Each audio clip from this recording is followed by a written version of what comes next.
नमस्कार, जय हिंद साथियों। अनपढ़ राजा का एक नया फरमान आया है।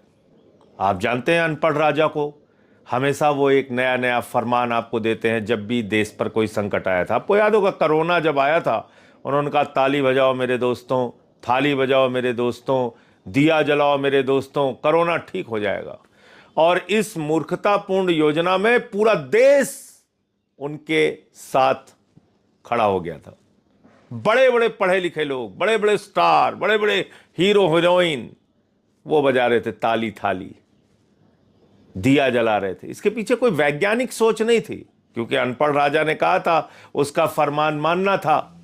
गोदी मीडिया भी गुणगान गा रहा था, हम लोगों पे सवाल उठा रहा था, अरे भैया तुम्हें दवा चाहिए या ताली चाहिए, थाली चाहिए, दिया जलाना चाहिए, दवा ववा के चक्कर में मत पड़ो, कोई गैस ऑक्सीजन गैस की जरूरत नहीं है तुमको, दिया जला के अपना कोरोना ठीक करो। एक गोदी मीडिया गुणगान कर रहा था।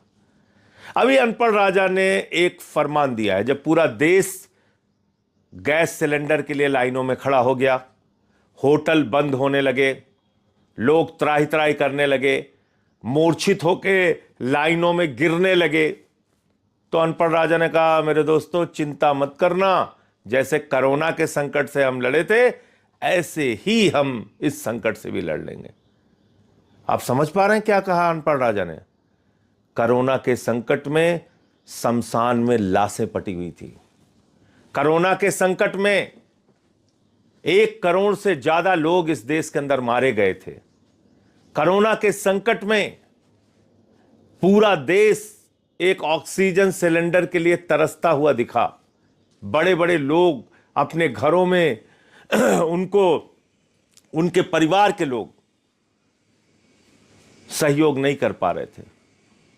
तो मोदी जी आप इस संकट को कोरोना के संकट से तुलना कर रहे हैं, और अभी सारे अंधभक्त और गोदी मीडिया भी कह रहे हैं कि प्रधानमंत्री ने कह दिया जैसे कोरोना से लड़े थे वैसे लड़ लेंगे। अरे ये संकट एक अलग तरह का संकट है।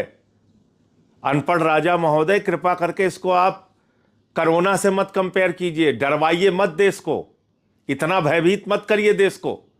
आप विपक्ष के ऊपर, आप तो पूरे देश को ही भयभीत कर रहे हैं। आपका काम ही है डराओ और राज करो, इस देश की जनता को डराओ और राज करो, यही आपका तरीका है। अब आपने इस संकट को कोरोना से तुलना कर दी। यह संकट तो आप लेके आए महोदय। आदरणीय प्रधानमंत्री जी, हम लोग तो पहले दिन से कह रहे थे कि भैया ईरान आपका परंपरागत दोस्त है, और ये मैंने नहीं कहा, आपने कहा है नरेंद्र मोदी जी, आपने। वो वीडियो दिखाऊंगा आपके अंधभक्तों को भी, जिसमें आपने कहा था ईरान और भारत की दोस्ती इतिहास से भी ज्यादा पुरानी है। ये आपके बयान है अनपढ़ राजा महोदय। आप गए थे खामेनेई को, जब वो जिंदा थे, उनसे मुलाकात की थी, ऊर्जा क्षेत्र में कई समझौते किए थे। चाबार पोर्ट का समझौता आपने किया था, 12,000 करोड़ रुपए वहां पे इन्वेस्टमेंट किया था आपने, और बाद में अमेरिका के डांटने के बाद, ट्रंप अंकल ने जब आपको डांटा, आपने वो पोर्ट बंद कर दिया, 12,000 करोड़ रुपए हिंदुस्तान का डुबा दिया आपने। आप एक दब्बू बन गए हो, पिछलग्गू बन गए हो। आपकी कोई न सोच है न कोई विदेश नीति है।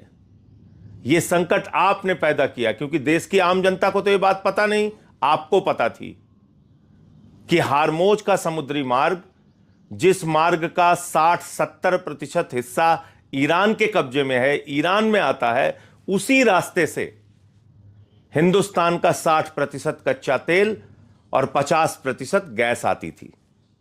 तो उस ईरान देश से आपको अपने रिश्ते बिगाड़ने की क्या जरूरत थी, जिसको आप खुद कहते थे कि वो इतिहास से भी पुराना हमारा दोस्त है। आपने खुद ने 2024 में जब वहां के ईरान के राष्ट्रपति मारे गए, तो आपने राष्ट्रीय शोक घोषित किया। मोदी जी, आपने राष्ट्रीय शोक घोषित करने के साथ साथ पार्लियामेंट के अंदर, देश के सर्वोच्च सदन में शोक का प्रस्ताव पारित कराया। और यहां युद्ध के 2 दिन पहले इजराइल चले गए आप, एप्स्टीन फाइल्स पकड़े जाने के बाद। एप्स्टीन फाइल्स का दबाव है आपके ऊपर, हम लोग समझ सकते हैं, लेकिन उस एप्स्टीन फाइल्स के चक्कर में आपने पूरे देश को संकट में डाल दिया। मैं फिर दोहरा रहा हूं, आपको पता था, हार्मोज समुद्री मार्ग से ही 60% हिंदुस्तान का कच्चा तेल और 50% गैस आती थी। आपने ईरान से जानबूझ के अपने रिश्ते बिगाड़े और देश को आज गैस के संकट में लाइनों में खड़ा कर दिया। होटल बंद हो रहे हैं, मोरवी के अंदर टाइल्स की फैक्ट्री बंद हो रही है, तमाम जगह की पूरा देश परेशानी में, संकट में खड़ा हो गया। और 13 दिन के बाद, क्योंकि आपको तो लगा था कि अमेरिका और इजराइल मिलकर एक ही दिन में ईरान को उड़ा देंगे, उसके बाद आप फिर नाचेंगे उनके साथ मेडल पहन के। एक फर्जी मेडल जो आपको पहनाया था इजराइल वालों ने, इस देश की जनता को पता होना चाहिए वो पुरस्कार पहले था ही नहीं, मोदी जी के लिए वो पुरस्कार बनाया गया था, फर्जी मेडल वाला, और गले में डाल दिया।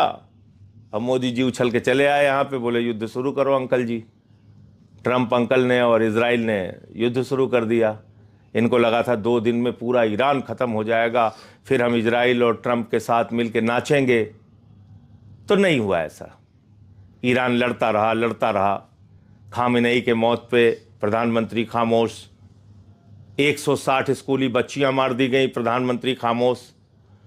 160 स्कूली बच्चियों के मारे जाने की निंदा खुद अमेरिका में हुई। दुनिया के 50 से अधिक देशों ने किया उसकी निंदा। 27 यूरोपियन देशों ने उसकी निंदा की, युद्ध की निंदा की, उसके खिलाफ बयान दिया। हमारा प्रधानमंत्री नहीं बोला। जब देश त्राही त्राही करने लगा तो पहला काम तो मोदी जी ने कहा अपने दोस्त अडानी से कि देख भाई, यही आपदा है और यही तेरे लिए अवसर है, गैस का दाम बढ़ा दे। उसने 3 गुना बढ़ा दिया। जानते जाओ कैसे देशभक्त हैं लोग, जिनकी चमचागिरी में तुम लोग लगे रहते हो, जिनकी अंधभक्ति में तुम लोग डूबे हो। तुम गैस की लाइनों में खड़े हो और मोदी का दोस्त 3 गुना दाम गैस का बढ़ा रहा है।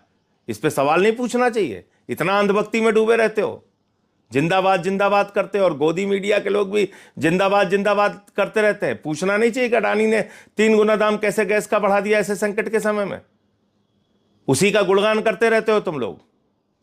तो आगे सुनो, फिर बात किया 13 दिन के बाद। पहले जब हम लोग कहते थे अरे ये संजय सिंह को बड़ी विदेश नीति पता हो गई है, ये अरविंद केजरीवाल बहुत विदेश नीति में बता रहे हैं, हमारा अनपढ़ राजा ही विदेश नीति जानता है, ये अंधभक्त कहते थे।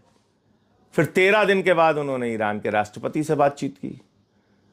ईरान के राष्ट्रपति ने भारत के प्रधानमंत्री के बातचीत को नोटिस तक नहीं किया, एक ट्वीट करके भी नहीं बताया कि हां हमारी मोदी जी से बातचीत हुई। यह हैसियत बना दी आपने मोदी जी भारत की, अपने परंपरागत मित्र के साथ संबंध बिगाड़ के, उसको धोखा देके। और धोखा शब्द का मैं इस्तेमाल इसलिए कर रहा हूं कि ईरानी जहाज को आपने अपने मेहमान के तौर पे बुलाया था, और वापस जाते हुए उस ईरानी जहाज को ट्रंप ने, अमेरिका ने उड़ा दिया। 100 से ज्यादा नौसैनिक ईरान के मारे गए। संवेदना के एक शब्द नहीं बोला आपने। आपके घर पे कोई आपका दोस्त, कोई आपका मेहमान आए और वापस जाते समय उसको गोली मार दी जाए, उसकी हत्या हो जाए, आप इतना तक नहीं पूछोगे कि भैया क्या हुआ? उनके माँ बाप से मिलोगे नहीं? इसी प्रकार से जब ये नौसैनिक मारे गए, आप संवेदना के 2 शब्द ट्वीट नहीं कर पाए। तो जब अंकल ट्रंप खुद फंस गए, खाड़ी देशों में उनके एयरबेस ईरान ने उड़ा दिए, उनके बड़े बड़े फाइटर जेट्स ईरान ने उड़ा दिए, इजराइल पे बमों की वर्षा करके उनको तबाह कर दिया, भारत की जनता लाइनों में खड़ी हो गई, तब अनपढ़ राजा को लगा अरे तो हम फंस गए। हम तो सोच रहे थे ट्रंप बहुत ज्यादा शक्तिशाली है, वो तो सर्वशक्तिमान है, लेकिन वो तो खुद ही पीटा जा रहा है, तो हमारी क्या रक्षा करेगा? तब आपने ईरान के राष्ट्रपति से बात की। अब आप देखिए, आपके घर में कोई मौत हुई हो, उस पे आप शोक संवेदना के एक शब्द नहीं पूछें, और पूछे हाँ भाई आप क्या, मौसम का हाल कैसा है और क्या है, खुश हैं कि नहीं है, दिवाली कैसी मनाई, होली कैसी रही। ये तरीका होता है? ना तो खामेनेई की हत्या पर प्रधानमंत्री ने कोई बात की, ऐसा उन्होंने ट्वीट में कुछ नहीं बताया, ना तो उन्होंने बात की 160 बच्चियों की मौत पे, ना तो उन्होंने बात की नौसैनिकों के 100 से ज्यादा मारे जाने पे, और ना ही उन्होंने स्पष्ट किया कि हार्मोज समुद्री मार्ग से हमारे जहाज आएंगे, इस पे कोई सहमति देगी।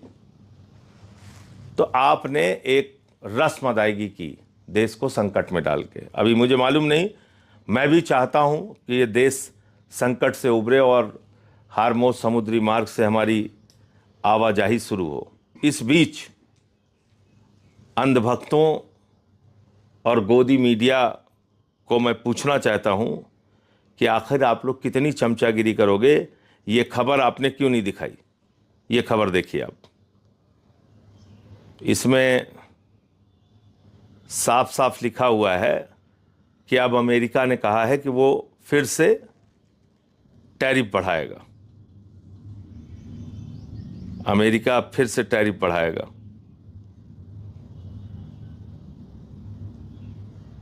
और एक बयान है इसका ट्रंप का, जिसमें यह कह रहा है कि तेल की कीमतें जब बढ़ती हैं तो अमेरिका को फायदा होता है। तुम यहां युद्ध में फंसे हुए हो, गैस की लाइनों में खड़े हुए हो, और ट्रंप कह रहा है हमें फायदा होता है। वो कह रहा है हम भारत की जांच कराएंगे। वो कह रहा है हमने जो रूस से तेल खरीदने की परमिशन दी थी वो हमने वापस ले ली। तो इसलिए इस अनपढ़ राजा से जब तक देश को मुक्ति नहीं मिलेगी, जब तक ये व्यक्ति सत्ता से नहीं हटेगा, आप लोग इसी तरीके से परेशान होते रहोगे और उस परेशानी में ये ऊट पटांग आके बयान देते रहेंगे। आप लोग उसी का गुणगान करते रहना, ऐसे ही जीवन अपना चलाते रहना। ये हालत इन्होंने इस वक्त देश की कर दी है। आज आम आदमी पार्टी पूरे उत्तर प्रदेश में इस गैस के संकट के खिलाफ विरोध प्रदर्शन कर रही है। उनका साथ दीजिए, हमारी पार्टी के साथ खड़े होइए और सरकार के ऊपर दबाव बनाइए कि वो ईरान से तेल खरीदे, रूस से तेल खरीदे, जहां मर्जी से तेल खरीदे, अमेरिका की परमिशन के बगैर तेल खरीदे और भारत का तेल और गैस का संकट खत्म करे। क्योंकि सारे भाजपाई प्रवक्ता और गोदी मीडिया कह रहे हैं हमें तो कोई परमिशन की जरूरत है नहीं। कई बार तो गोदी मीडिया वाले खुद ही विदेश मंत्री, प्रधानमंत्री सब बन जाते हैं, कहते हैं हमें तो किसी से परमिशन की जरूरत नहीं है। तो परमिशन की जरूरत नहीं है तो सीधे ईरान से खरीदो। ईरान तो आपको सस्ता तेल देता था, रुपए में तेल देता था। अपना टैंकर तो नहीं उड़ाएगा ना ईरान, तो ईरान से तेल खरीदो, ईरान से गैस खरीदो। अभी प्रधानमंत्री जी निकलकर आपको जो कोरोना के समान संकट से निपटने का फार्मूला दे रहे हैं, इस पे थोड़ा बोलना और सोचना समझना शुरू कीजिए, वरना कोरोना जैसी स्थिति अगर हिंदुस्तान में आ गई तो गांव-गांव में क्या हालत होगी आप कल्पना कर सकते हैं। जय हिंद।